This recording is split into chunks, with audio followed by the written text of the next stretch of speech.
جمال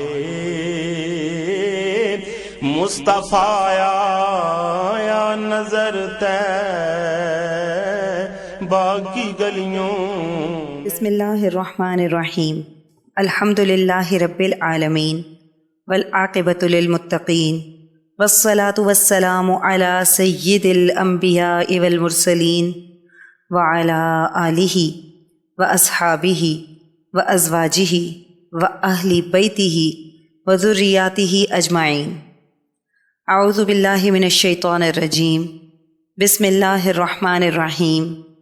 ان اللہ وملائکتہ یصلون علی النبی یا ایہا الذین آمنوا صلوا علیہ وسلموا تسلیما۔ اللہم صل علی محمد النبی الامی وعلی آلہ وسلم۔ بسم اللہ الرحمن الرحیم۔ رب اشرح لی صدری ویسر لی امری واحلل عقدۃ من لسانی یفقہوا قولی۔ بسم اللہ الرحمن الرحیم۔ وقل جاء الحق وزہق الباطل ان الباطل کان زہوقا۔ کل ہم نے درس نمبر 40 کا پہلا حصہ پڑھا تھا اور اس میں ہم نے آب و ہوا کی تبدیلی سے مدینہ منورہ میں مہاجرین کا بیمار ہونا پڑھا تھا، اور ہم نے پڑھا تھا کہ حضرت عبداللہ بن زبیر رضی اللہ تعالیٰ عنہ کی ولادت کا واقعہ کیا تھا، اور پھر ہم نے بھیڑیے کے کلام کرنے کا واقعہ پڑھا تھا۔ آج ہم یوم عاشورہ کے روزے کے بارے میں پڑھیں گے۔ آئیے آغاز کرتے ہیں۔ بسم اللہ الرحمن الرحیم۔ یوم عاشورہ کا روزہ سن 1 ہجری میں ہی صحابہ کرام رضوان اللہ علیہم اجمعین کو یوم عاشورہ یعنی 10 محرم کے دن روزہ رکھنے کا حکم دیا گیا۔ حضرت ابن عباس رضی اللہ تعالی عنہ روایت کرتے ہیں کہ آپ صلی اللہ علیہ وسلم مدینہ شریف تشریف لائے تو یہودیوں کو دیکھا کہ وہ عاشورہ کے دن روزہ رکھتے ہیں اور کہتے ہیں کہ اس دن حضرت موسیٰ علیہ السلام نے فرعون کے شر سے نجات پائی اور تمام قبطیوں کا لشکر دریا میں غرق ہو گیا۔ اس نعمت کے شکرانے کے طور پر حضرت موسیٰ علیہ السلام باقی تمام عمر اس دن روزہ رکھتے رہے۔ اس پر آپ صلی اللہ علیہ وسلم نے فرمایا کہ ہم اپنے بھائی موسیٰ علیہ السلام کی سنت کو زندہ رکھنے کے اور ان کا اتباع کرنے کے زیادہ حقدار ہیں۔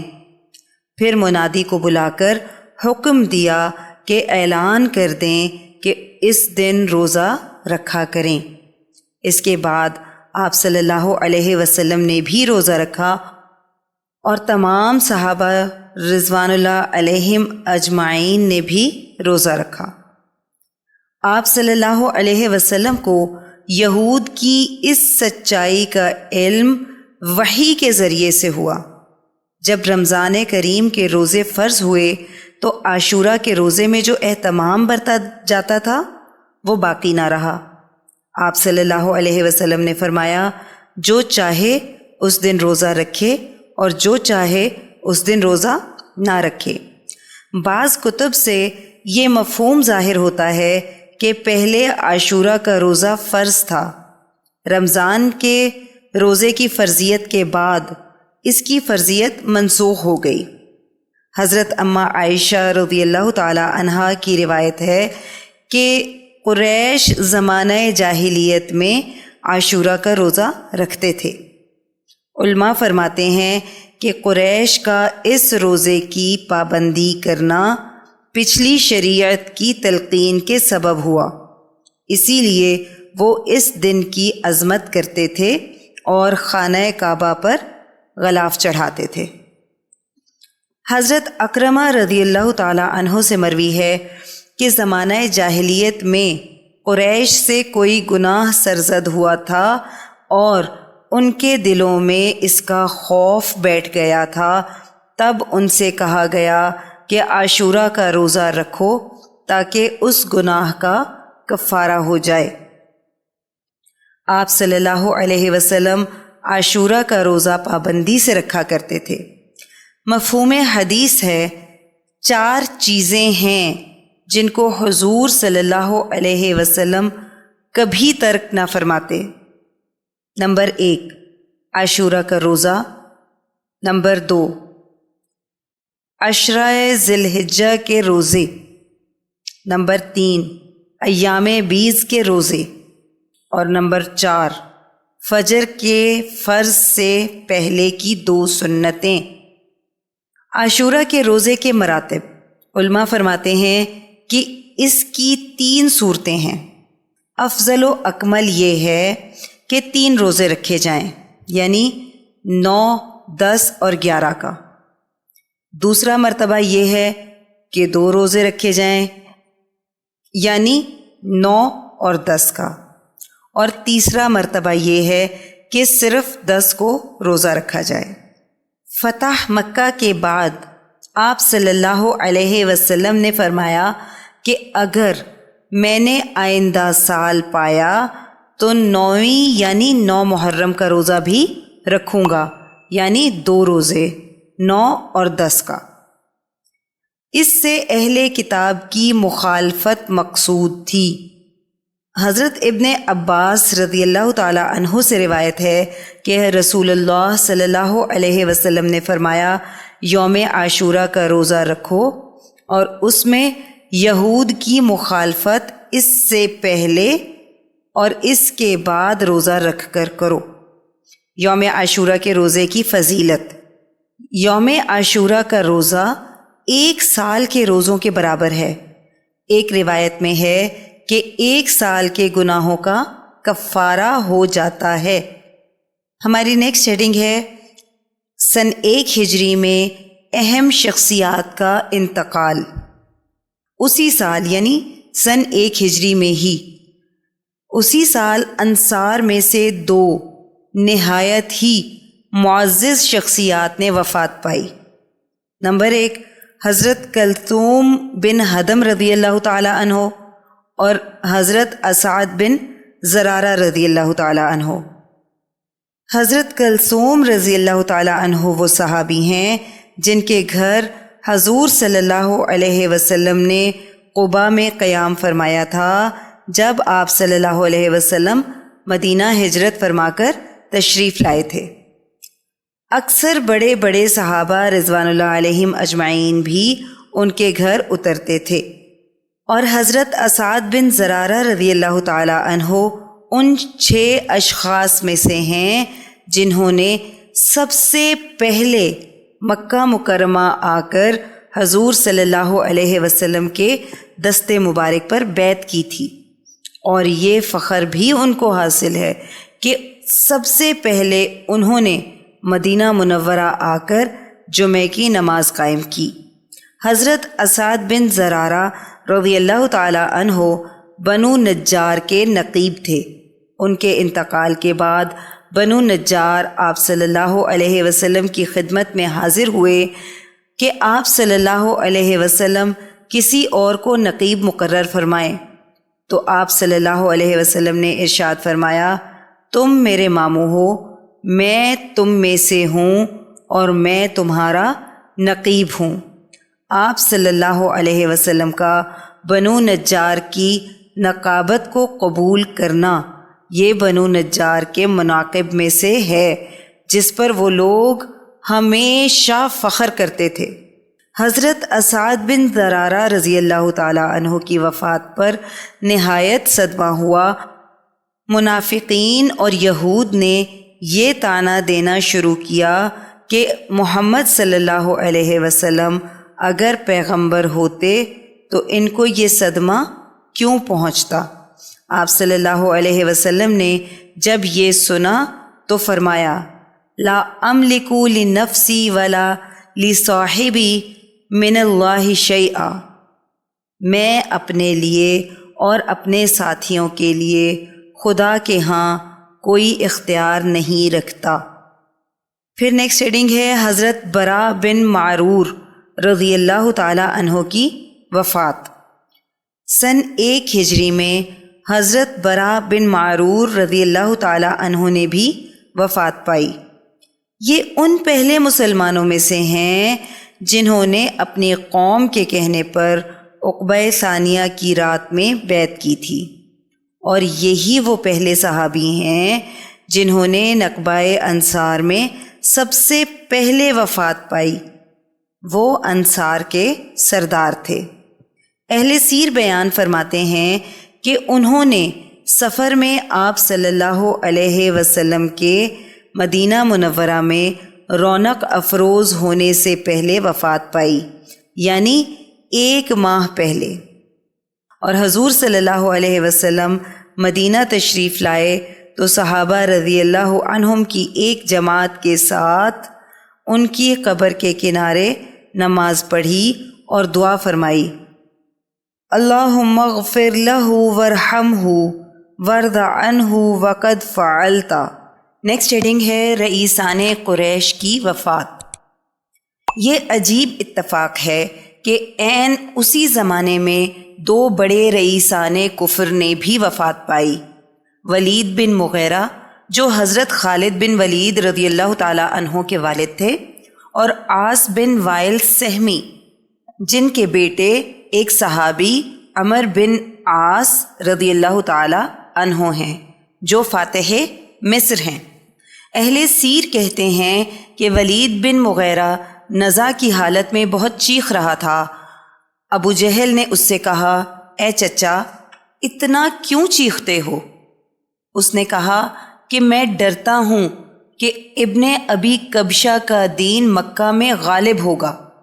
ابو سفیان نے کہا، ڈرو مت، کیونکہ میں ضامن ہوں کہ ان کا دین غلبہ نہ پائے گا۔ مشرکین مکہ آپ صلی اللہ علیہ وسلم کو ابن ابی کبشہ کہا کرتے تھے، اور ابن ابی کبشہ کہنے کی وجہ کیا تھی؟ بعض کہتے ہیں کہ ابو کبشہ زمانہ جاہلیت میں ایک شخص تھا جو عبادت کرتا تھا۔ عبادت میں اس کی مشابہت کی غرض سے آپ صلی اللہ علیہ وسلم کو اس کی طرف منسوب کر کے ابن ابی کبشہ کہتے تھے۔ بعض کہتے ہیں کہ ابو کبشہ آپ صلی اللہ علیہ وسلم کے رضاعی دادا میں سے تھے، واللہ عالم۔ نماز جنازہ کی جگہ، نیکسٹ ہیڈنگ ہے ہماری۔ حضرت ابو سعید خدری رضی اللہ تعالیٰ عنہ فرماتے ہیں کہ جب آپ صلی اللہ علیہ وسلم ہجرت فرما کر مدینہ منورہ تشریف لائے تو ہم میں سے جو شخص مرنے کے قریب ہوتا تو ہم آپ صلی اللہ علیہ وسلم کو اطلاع فرما دیتے۔ آپ صلی اللہ علیہ وسلم تشریف لاتے اور ان کے لیے استغفار فرماتے، اور مرنے کے بعد دفن تک وہیں تشریف رکھتے۔ اس میں بسا اوقات آپ صلی اللہ علیہ وسلم کو بہت دیر ہو جاتی، اس لیے ہم نے یہ التزام کیا کہ مرنے کے بعد آپ صلی اللہ علیہ وسلم کو اطلاع دی جائے۔ چنانچہ روز یہی معمول تھا کہ آپ صلی اللہ علیہ وسلم کو مرنے کے بعد اطلاع دیتے۔ آپ صلی اللہ علیہ وسلم تشریف لاتے اور نماز پڑھتے اور میت کے لیے دعا اور استغفار فرماتے۔ بعض اوقات دفن میں بھی شرکت فرماتے اور بعض اوقات نماز جنازہ سے فارغ ہو کر واپس تشریف لے جاتے۔ بعد ازاں حضور صلی اللہ علیہ وسلم کی سہولت کی غرض سے ہم نے یہ التزام کر لیا کہ جنازہ لے کر خود آپ صلی اللہ علیہ وسلم کے حجرے مبارک پر حاضر ہو جاتے، وہیں پر جنازے کی دعا پڑھا دیتے۔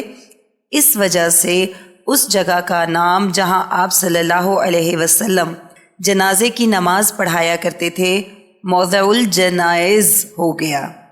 حضرت عبداللہ بن عمر رضی اللہ تعالیٰ عنہ کی حدیث مبارکہ سے یہ معلوم ہوتا ہے کہ نماز جنازہ کے لیے مسجد نبوی کے متصل ایک مخصوص جگہ تھی۔ آپ صلی اللہ علیہ وسلم کا معمول تو یہی تھا کہ آپ صلی اللہ علیہ وسلم مسجد میں جنازے کی نماز نہیں پڑھتے تھے۔ بعض مرتبہ کسی عارض کی وجہ سے آپ صلی اللہ علیہ وسلم نے نماز جنازہ مسجد میں بھی پڑھی ہے۔ اسی وجہ سے مسجد میں نماز جنازہ ادا کرنا امام ابو حنیفہ رحمۃ اللہ علیہ کے نزدیک مکروہ ہے اور امام شافعی رحمۃ اللہ علیہ کے نزدیک جائز ہے۔ پھر ہمارا ہے سلسلہ ترغیب و ترہیب، اور اس کا عنوان ہے اللہ تعالیٰ کا شوق۔ حضرت ابو درداء رضی اللہ تعالیٰ عنہ روایت فرماتے ہیں، انہوں نے حضرت کعب بن احبار رضی اللہ تعالیٰ عنہ سے فرمایا کہ مجھے تورات کی کوئی خاص آیت بتائیں۔ انہوں نے فرمایا کہ اللہ تعالیٰ فرماتے ہیں، نیکوکار لوگوں کو میری ملاقات کا بہت زیادہ شوق ہے اور میں ان سے ملاقات کا ان سے بھی زیادہ شائق ہوں۔ حضرت داؤد علیہ السلام کی روایت میں آتا ہے کہ اللہ تعالیٰ فرماتے ہیں کہ اے داؤد علیہ السلام، زمین والوں تک میری یہ بات پہنچا دیں کہ میں اس شخص کا حبیب ہوں جو مجھ سے محبت کرتا ہے، میں اس کا جلیس ہوں جو میرے پاس بیٹھتا ہے، میں اس کا مونس ہوں جو میرے ذکر سے مانوس ہوتا ہے، میں اس کی بات مانوں گا جو میری اطاعت کرے گا۔ اے زمین والو، تم جس دھوکے میں ہو اس کو چھوڑ دو، میری صحبت اور میری مجلس کی طرف آؤ۔ میں نے اپنے دوستوں یعنی اولیاء کے خمیر اپنے خلیل ابراہیم علیہ السلام، اپنے ہم کلام موسیٰ علیہ السلام اور اپنے منتخب بندے محمد مصطفیٰ صلی اللہ علیہ وسلم کے خمیر سے پیدا کیا ہے۔ بزرگوں سے منقول ہے کہ اللہ سبحانہ و تعالی نے اپنے کسی صدیق بندے کی طرف الہام فرمایا کہ میرے کچھ بندے ایسے ہیں جو میرا شوق رکھتے ہیں اور میں بھی ان کا مشتاق ہوں۔ پوچھا کہ اے میرے رب، ان کی علامتیں کیا ہیں؟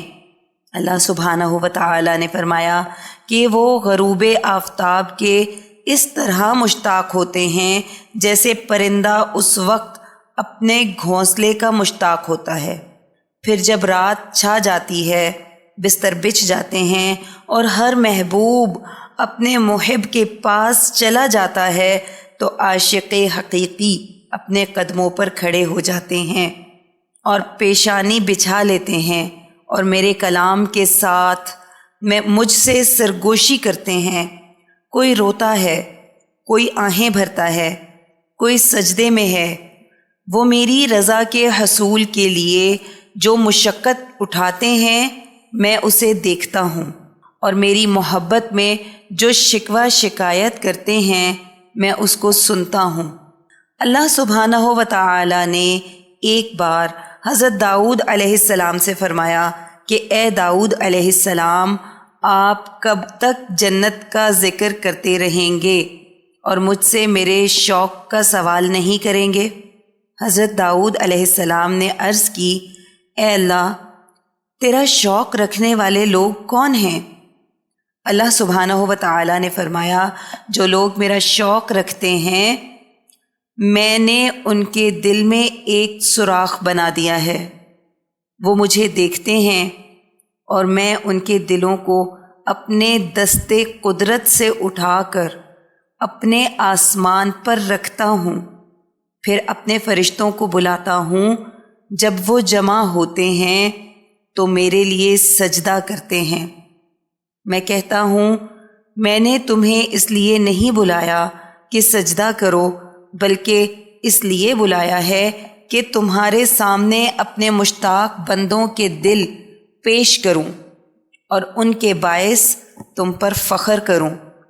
میں نے اپنے چہرے کے نور سے ان کو بنایا ہے جیسا کہ رب کے شایان شان ہے، اور زمین میں اپنی نظر کا مرکز بنایا ہے، اور ہر دن ان کا شوق بڑھتا ہے۔ حضرت داؤد علیہ السلام نے عرض کیا کہ اے میرے رب، یہ لوگ کس طرح اس درجے کو پہنچے؟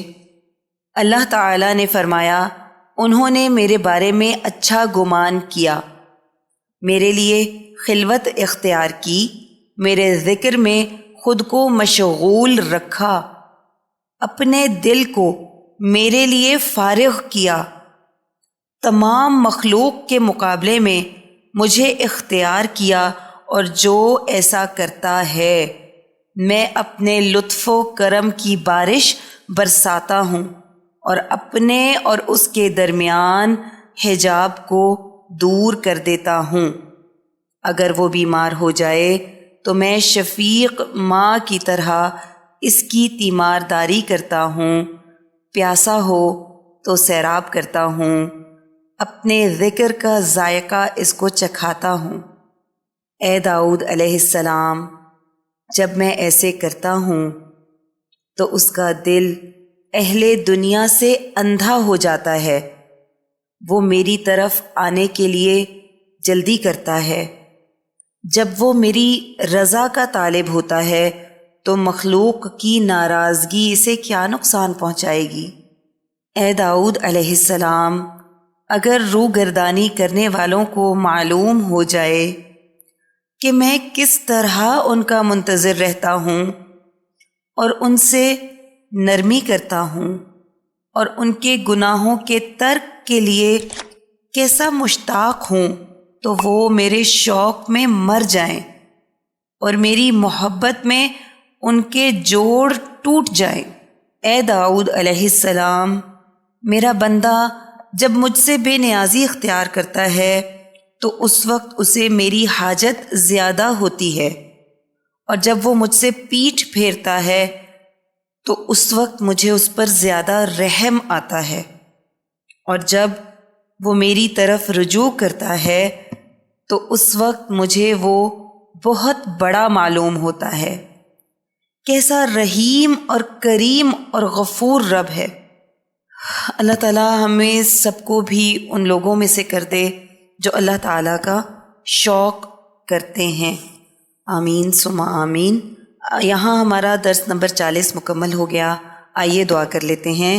اللہم صلی علی محمد النبی الامی وعلی آلہ وسلم۔ اے اللہ، ہماری اس کاوش کو قبول فرمائیں اور اس کو ہماری بخشش کا ذریعہ بنا دیں، اس کو قیامت تک امت کے لیے ہدایت اور عشق نبی صلی اللہ علیہ وسلم کا ذریعہ بنا دیں۔ اے اللہ، جو کچھ پڑھا سنا اس کا ثواب نبی کریم صلی اللہ علیہ وسلم کو تحفتاً ہدیتاً نذرانتاً محبتاً عقیدتاً پیش کرتے ہیں، قبول و منظور فرما لیں۔ اے اللہ، نبی کریم صلی اللہ علیہ وسلم کی برکت سے اس کا ثواب تمام انبیاء کرام، خلفائے راشدین، امہات المؤمنین، اہل بیت اطہار، صحابہ کرام، صحابیات، بزرگان دین، اولیاء اللہ، شہداء، صدیقین، صالحین، مومنین، مومنات، مسلمین، مسلمات کو پیش کرتے ہیں، قبول و منظور فرما لیں۔ الہی، اس کا ثواب سلسلہ قاسمیہ، عزیزیہ، نقشبندیہ، مجددیہ کے تمام بزرگان، بالخصوص شیخ الاولیاء حضرت مولانا مہر محمد صاحب رحمۃ اللہ علیہ، شیخ الحدیث حضرت مولانا عبدالحکیم صاحب رحمۃ اللہ علیہ، اور شیخ الاسلام حضرت مولانا محمد عبدالعلیم قاسمی صاحب رحمۃ اللہ علیہ کو پہنچا دیں، اور ہمارے بزرگان کے درجات کو اور بھی زیادہ بلند فرما دیں۔ اے اللہ، ہمارے مرشد گرامی حضرت شیخ عزیز القاسمی حکیمی مہروی نقشبندی مجددی دامت برکاتہم العالیہ پر اپنا خاص فضل اور خانقاہ اور مدرسے پر اپنا خصوصی کرم فرما دیں، اور انہیں امت کے لیے ہدایت و شفا کا ذریعہ بنا دیں۔ آمین بحرمت سید المرسلین صلی اللہ علیہ وسلم۔ سبحان ربک رب العزت عما یصفون وسلام علی المرسلین والحمد للہ رب العالمین۔ جدر دے